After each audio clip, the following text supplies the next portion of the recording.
અમદાવાદમાં લગ્ન પ્રસંગે ડીજે બંધ કરાવવા ગયેલ પોલીસ પર પથ્થરમારો કરવામાં આવ્યો। અમદાવાદના ગુલબાઈ ટેકરા વિસ્તારમાં લગ્ન પ્રસંગમાં ડીજે બંધ કરાવવા ગયેલ પોલીસ કર્મી પર લોકોએ પથ્થરમારો કરી હુમલો કરતા એક પોલીસ કર્મી ગંભીર રૂપે ઘાયલ થયા હતા। ઘટનાની જાણ થતાં પોલીસ અધિકારીઓને કાફલો ઘટના સ્થળે પહોંચ્યો હતો અને પરિસ્થિતિને કાબૂમાં મેળવી। સાઉન્ડ માટે માત્ર 2 કલાકની મંજૂરી હોવા છતાં વધુ કલાકો સુધી ડીજે વગાડવામાં આવતા સ્થાનિક રહીશ દ્વારા કંટ્રોલ રૂમને જાણ કરવામાં આવી હતી। તે બાબતે પીસીઆર વેન દ્વારા ડીજે બંધ કરાવવા જતા મામલો ઉશ્કેરાયો અને અમુક લોકો દ્વારા વેન પર પથ્થરમારો કરવામાં આવ્યો, જેના પગલે એક પોલીસ કર્મી ઘાયલ થયો હતો, જેમને તાત્કાલિક સારવાર અર્થે હોસ્પિટલ ખાતે ખસેડવામાં આવ્યા। આશરે 25 થી 30 લોકો વિરુદ્ધ ફરિયાદ દાખલ કરવામાં આવી। પોલીસ 7 થી 8 લોકોની ધરપકડ કરાઈ છે, સાથે જ વધુ ટીમો બનાવી અન્યને પકડવાની તજવીજ હાથ ધરવામાં આવી છે। ભાઈ જગાભાઈ મકવાણાના પુત્રના લગ્ન હતા।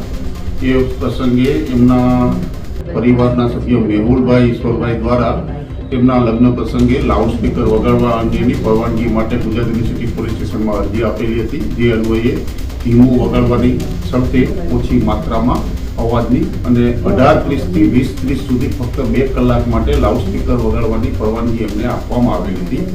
પરંતુ સમય અવધિ પૂર્ણ થયા બાદ પણ રાત્રિના 10 વાગ્યા પછી આશરે 10:15 વાગ્યાના સુમારે તેમને વધારે માત્રામાં અવાજથી કોલાહલ થતો હોય, તેથી કોઈ વટે મારવું કે સ્થાનિક રહીશ દ્વારા અમદાવાદ શહેર પોલીસ કંટ્રોલ રૂમને જાણ કરેલી હતી। જે અમદાવાદ શહેર પોલીસ કંટ્રોલ રૂમ દ્વારા એ મેસેજની કાર્યવાહી કરવા માટે ગુજરાત યુનિવર્સિટી 1 મોબાઈલમાં ફરજ બજાવતા નરવતસિંહને સૂચના મળેલી હતી।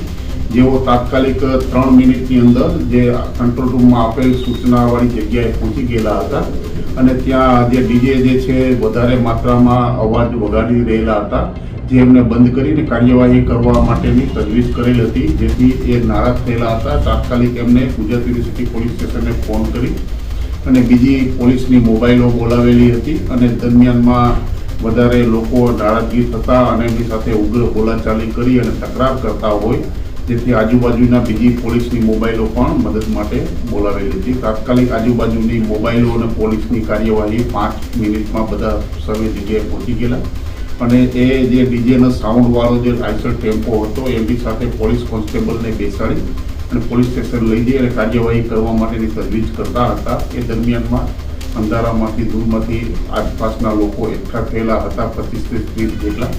એમને પોલીસ ઉપર જે ઈંટો અને પથ્થરોના ઘા કરેલ હતા।